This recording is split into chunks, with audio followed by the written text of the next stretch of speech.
In light of Tearlament's recent domination of the ranked ladder, we've been taking it upon ourselves to focus on some more casual sort of fun strategies that you can use outside of the highest levels of play. And we've landed on Lair of Darkness for this video. Lair of Darkness is a very fun sort of deck centered around the field spell, of course, Lair of Darkness. As you see in front of you, this is a field spell that changes all monsters on the field to dark attribute, and if you were to activate the effect of a card that requires you to tribute a card for cost, you can instead attribute a dark monster anywhere on the field, including your opponent's cards. You can utilize that effect once per turn. So basically it's a way to tribute your opponent's cards for effects. So we're using this alongside a bunch of different cards in our deck that allow us to do just that. Things like Lilith, things like Malice that allow us to tribute to grab more trap cards, which is why we're playing so many traps. And then we've got the Kaiser Glider, which is a card that I didn't really consider the cohesion with, but this card basically is like a quick play kaiju during your opponent's turn, which is really cool. So we're going to get into some gameplay. I'm going to show off the deck, both good and bad, what it can actually do. Now this, of course, isn't super competitive. It's not as strong as a gadget deck that we put up before either, but you know what? It's a really sort of different take on casual play. We're going to talk about a couple of other options you can do. There are lots of different things you can do with this deck, and I'm going to talk about some of the spicier ones towards the end that maybe we didn't use. But either way, if you're interested in this style of content or anything else that we do here, be it competitive, casual breakdowns, be it reviews, be it streams, anything at all that we do, feel free to subscribe. You know, you'll get notifications whenever we put anything up. Benefits you, benefits me, it doesn't cost you anything, why not?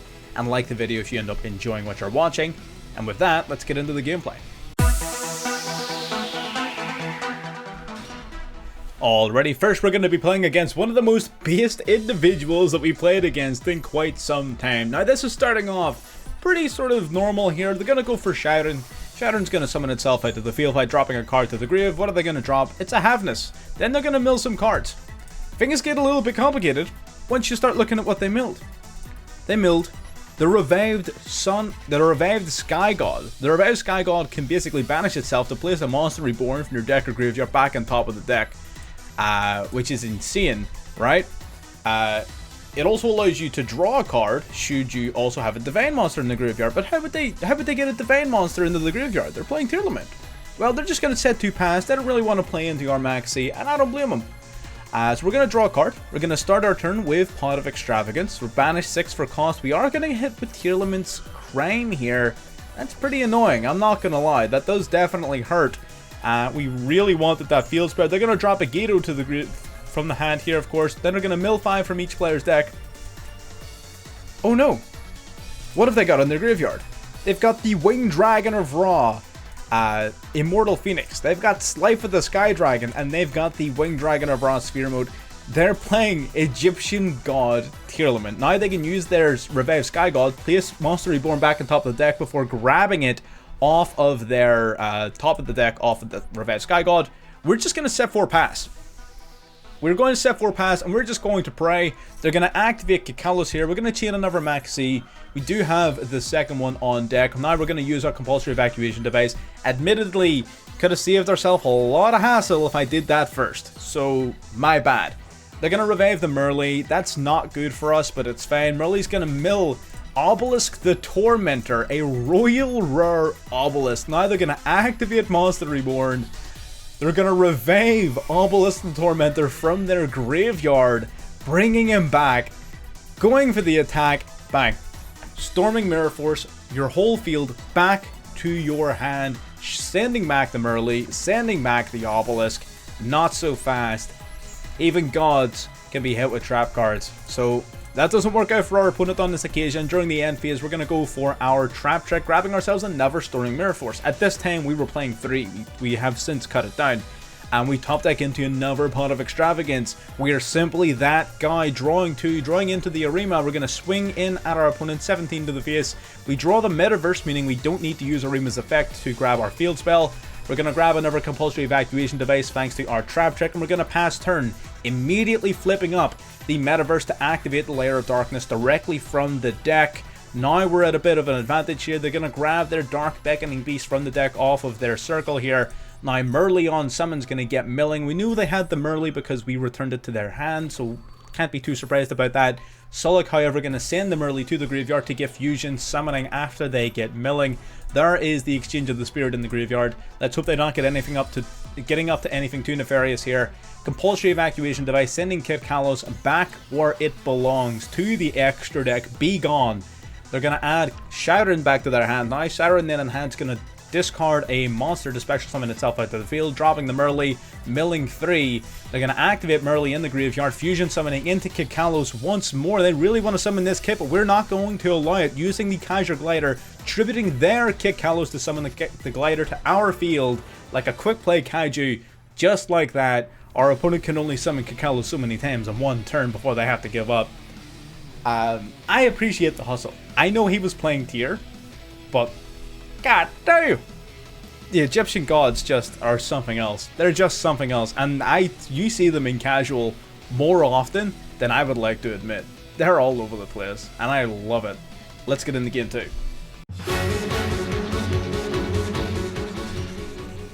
Alright, we are unfortunately going second again. I've terrible luck when it comes to coin tosses, so I can't be too surprised when it comes to us always going second. Anyone who's watched our streams can testify to that. Now, our opponent is playing Sprite. Their name is Hyper Wheel. We're gonna see him go nuts. In fact, I'm gonna hit the fast forward button because they just be playing cards up in here. While they're doing their plays, we're gonna talk about our hand. So we have 3 copies of the Field Spell and Pot of Extravagance and Prosperity here, of which we can only use 1. We can only use one of these 2 cards.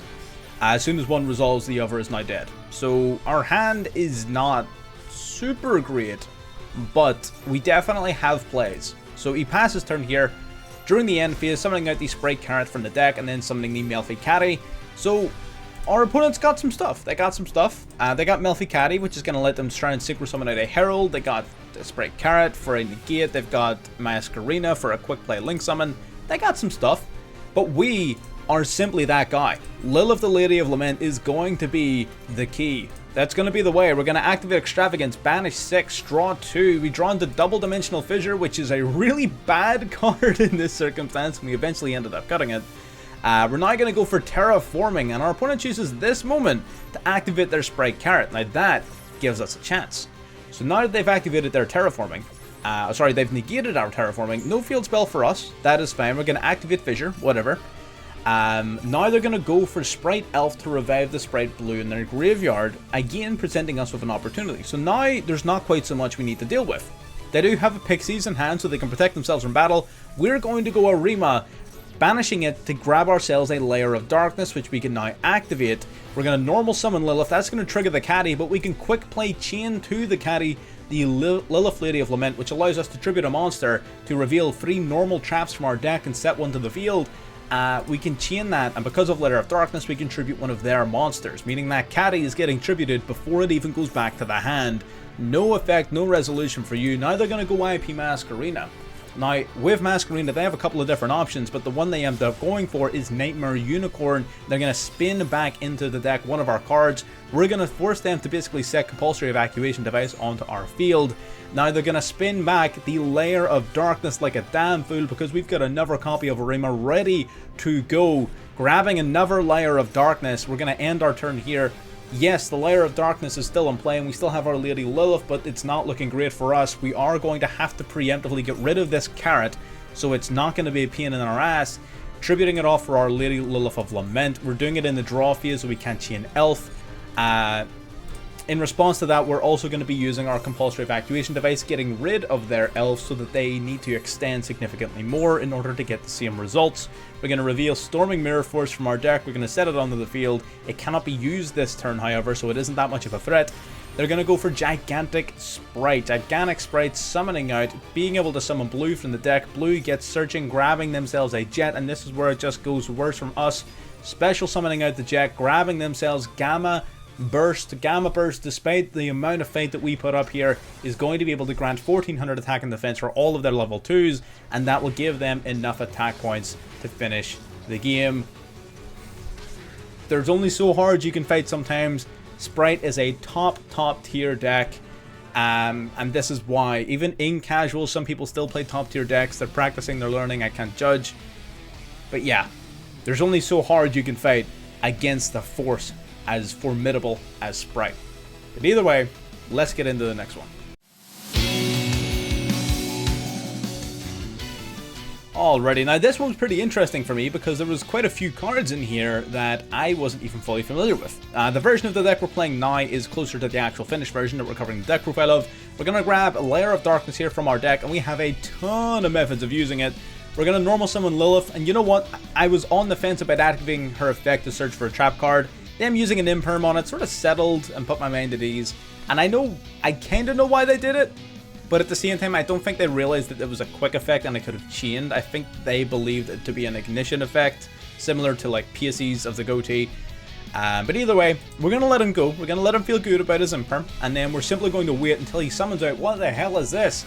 Imperm, Cosmo, whatever, is a brand new card to me. They're going to go Foolish Burial Goods, sending Ace Barrier. Of course, they open up their one of Foolish Burial Goods. Then they're going to banish the Ace Barrier from the graveyard, sending to the graveyard the Ace Jade Tremora. Tremora then being added to the hand off the effect of it. They're going to discard their Tremora. They're going to summon out Guardian Slime, tributing it to go into the Egyptian God Slime. Now, I had believed at this moment that our opponent was playing Egyptian Gods just like our first duelist, but unfortunately, no search off of the Guardian Slime is telling me that it was just Ace Jade with a little bit of Aqua Slimes mixed in. They're going to go to battle phase. We're going to tribute off his monster to search our deck for one of our traps. We're going to throw up 2 imperms, 3 imperms, forcing him to set an imperm to our field. During the end phase, flipping up Trap Trick to set a Ballista Squad. Ballista Squad is a really, really powerful trap card in a deck like this because it allows you to basically remove 2 cards for the price of 1. Ballista Squad allows you to tribute a monster, then target any card in the field and destroy it, and considering our field spell allows us to tribute their monsters, we can basically remove 2 of his cards for free, getting rid of his Egyptian God Slime and one of his back row. Thing is, that back row just happens to be Ace Barriers, so they're going to send a Guardian Slime to grab back a Guardian Slime, keeping their life points safe this turn and giving them a little bit of follow-up. We're going to trigger tribute off our smaller Lilith. If I could speak English words, that would be nice. They're actually going to activate a face-down Ace Barrier. This is their 3rd copy of Ace Barrier they've used in this duel. We're going to tribute off our Lilith before we get reduced to 0 to summon out our Kaiser Glider. I just really wanted to summon the dragon, and with the amount of tributing that we're already doing, we otherwise probably wouldn't have been able to do it. But now we've got 3 Torment tokens from our field spell. Unironically, we could actually link summon during our next turn all the way up into Avramax if we so chose, because of the tokens that we just got. They're going to activate their 3rd and final copy of their the Ace Barrier, grabbing their Tremora. Tremora then having the ability to summon out from the hand the Guardian Slime that they added last turn, tributing it off for the formidable Egyptian God Slime. This card, basically, as long as he's face up, I can only target with attacks and card effects him. Nothing else on this field can be targeted. He also cannot be destroyed by battle. Not that I'm really concerned about that at 3,000 attack points. Into the battle phase, not a chance. Quick play, tribute off the god, summon out the glider, and just like that, Scoop City. The glider is so cool. Like this is a really interesting piece of interaction that I didn't realize existed. And it's made this deck a little bit more fun and interactive for me, and I love playing it. Glider's absolutely sick. Easy dubs. Let's get into the deck profile. Alrighty, so this is the deck we ended up landing on. A few things are interchangeable. We're going to talk about some of the options you can play. We were playing certain cards just for fun. We're going to talk about more competitive options once we've covered it all off. Starting off with, of course, Max C, the single most powerful card in the game, in my opinion, at the minute, considering how versatile it is and how non-existent its counters are. So Max C basically constricts deck building in and of itself. And you really need advantage when it comes to this deck. You don't do a ton of searching. You really need to be seeing your Lair of Darkness as well as at least one of your tribute cards. So Maxi definitely helps patch that hole. You're not really in the greatest position when it comes to card advantage. Speaking of, we have a Lilith, Lady of Lament. Try saying the Lament ladies are just a pain in the ass to try and say their names. I always trip over them. And basically, as a quick play effect, you can trigger tribute off a dark monster in the field, reveal 3 normal traps in your deck, set 1 randomly to your field. Pretty straightforward effect. Again, all of these effects work in tandem with your field spell. I should cover the field spell first. So once per turn, if you would tribute a monster to activate a card effect, as long as it's cost, you can tribute one of your opponent's monsters instead. And then at the end of the turn player gets tokens equal to the number of times that they tributed cards or had cards tributed during that turn. And also changes everything to dark, which is, you know, sort of beside the point. So Lilith, Lady of Lament, normally you would have to tribute one of your own monsters, but now because of the field spell, you can instead tribute one of theirs. Pretty damn good. Then you've got Malice, Lady of Lament. You can tribute 2 monsters to target a normal trap that's in your graveyard or banished, set it to your field. A very good way of recycling some of your pretty powerful trap cards, and it is just another option you have for tributing off monsters. Definitely not as strong as Lilith, but you don't exactly have a ton of monsters in the deck, which is why I included it, but we have some possible solutions to that coming up. Arima, its main effect, you can discard it to grab yourself a Lair of Darkness, so it's 3 extra copies of the field spell right there, so we're up to 6. There's 7 and there's 8, because these 2 cards just grab the field spell as well, so there's 8 copies of the field spell because of Arima, so definitely, and it's not once per turn either. As you saw in the gameplay, you can use this effect multiple times per turn. It also has an on-field effect that allows you to tribute a dark monster in the field, including one of your opponents with the field spell, to either draw a card, or if you owned the dark monster, if it's any dark monster apart from this card, you can instead grab a dark monster with 2000 or more defense from your deck to your hand. So even if it's one of your opponent's monsters, as long as it's not this guy, you can search your deck for Darkest Diablos, which we'll get to in a moment. So mainly here to grab the field spell, but that little on-field effect, it can come up. It's not a terrible effect by any means, so do bear in mind that that is definitely something that can happen. Then we got the Kaiser Glider Golden Burst, a card that came out alongside a lot of the new Blue Eye support once upon a time, and it flew completely under the radar of most players, until some mad lad had used it against me and we saw the synergy.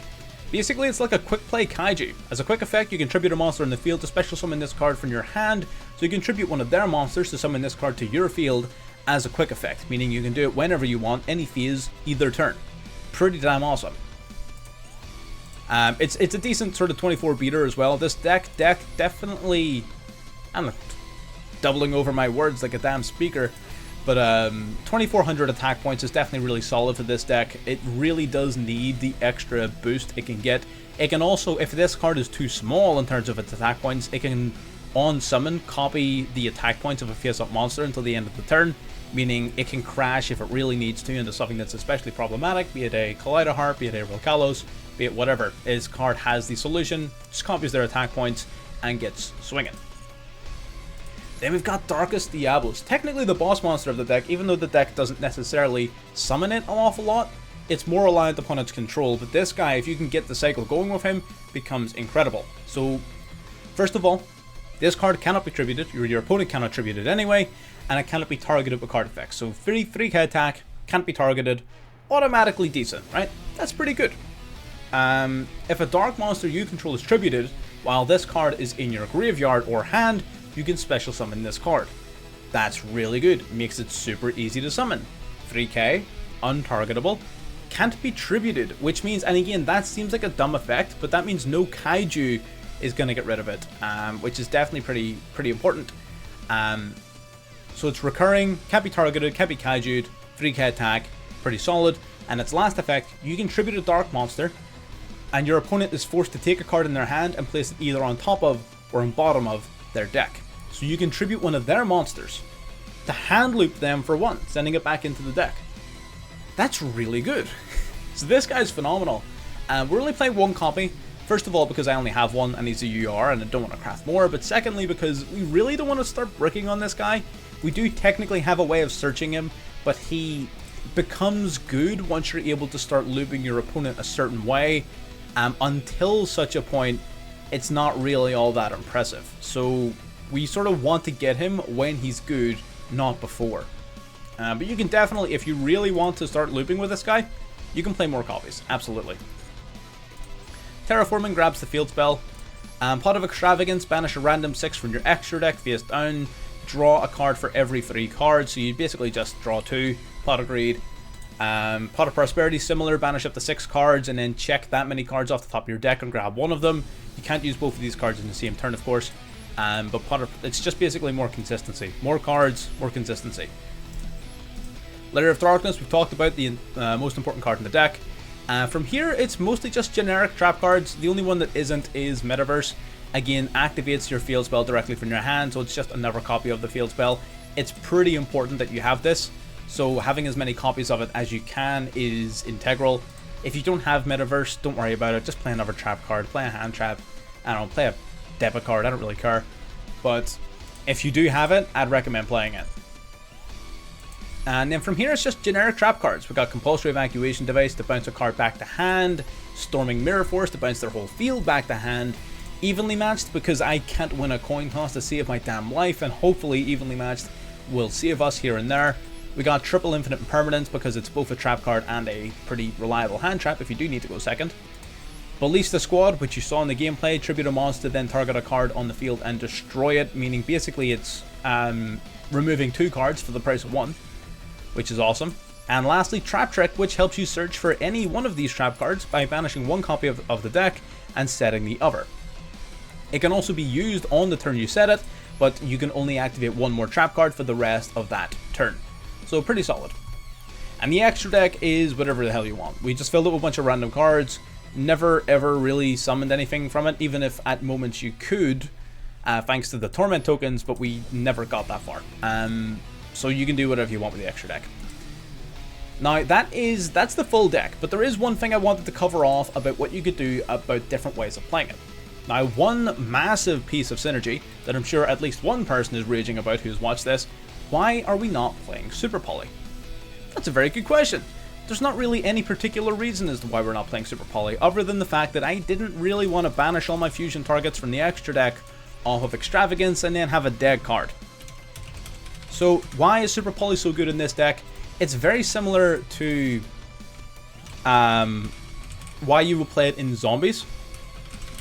Because everything on the field is going to become dark, that means that certain monsters like these are going to become ever more prevalent. You can utilize them a lot more consistently.